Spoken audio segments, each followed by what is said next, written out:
I spoke with airline consultant Michael Planey. He's co-founder of H&M Planey Consultants. It's an opportunity for both the American and the Chinese carriers to grow their network without having to invest a lot of capital in new equipment and new offices.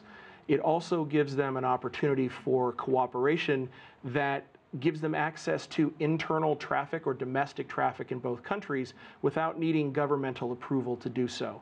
Basically, these two carriers, or any two carriers that are paired under a code share agreement, can share each other's networks on certain flights. So someone traveling from the United States to China can fly on American Airlines, connect when they arrive in China, and now they have access to 30 or 40 or 70 different destinations, which they would not have because American Airlines does not have the rights to fly internally in China.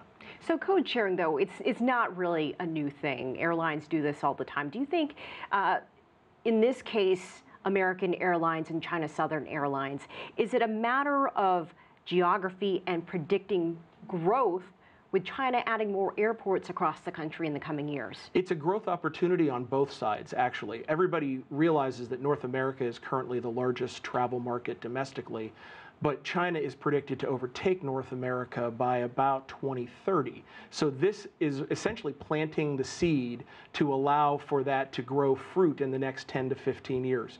The U.S. airlines will have access to all of that domestic travel, and it will allow internal or domestic passengers in China to connect to more international destinations coming to the United States or elsewhere that you can fly on an American carrier.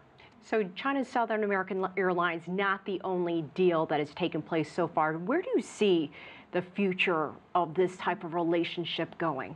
I think it's not just going to be specific between the U.S. and China. What you've seen over the years is code sharing began sometime in the 1990s. The U.S. started a lot with European carriers. They started with South American carriers. Now we've seen that grow into what are known as airline alliances. You may have heard of the Star Alliance. You may have heard of One World. Air France, KLM have their group that's tied up with Delta. Those alliances are becoming very formidable because they allow you to share frequent flyer points, so customer loyalty remains very high. They allow you to share employees and gate space, so it allows the airlines to operate more efficiently. I think where that hasn't happened is with other carriers and China, and that's what you're going to see now. These ownership stakes give the airlines the right to talk to each other. It gives them the right to share information. It gives them the right to share passengers. What you'll start to see is over the next 10 years, that relationship essentially will bloom, and they will begin sharing gate space. They will begin coordinating their schedules so that you don't get stuck with maybe a 4-hour layover.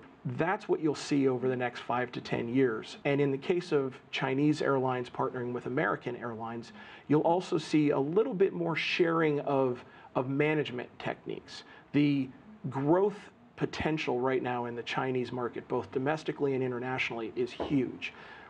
But growing fast is not always growing intelligently. And the U.S. airlines have had more experience managing enormous airline networks. They were at the forefront of developing computer reservation systems. You'll start to see some of that knowledge transfer or technology transfer as part of this business deal over the next 5 years as well. Michael Planey, thank you so much for your time. I'm always happy to be here. Thank you.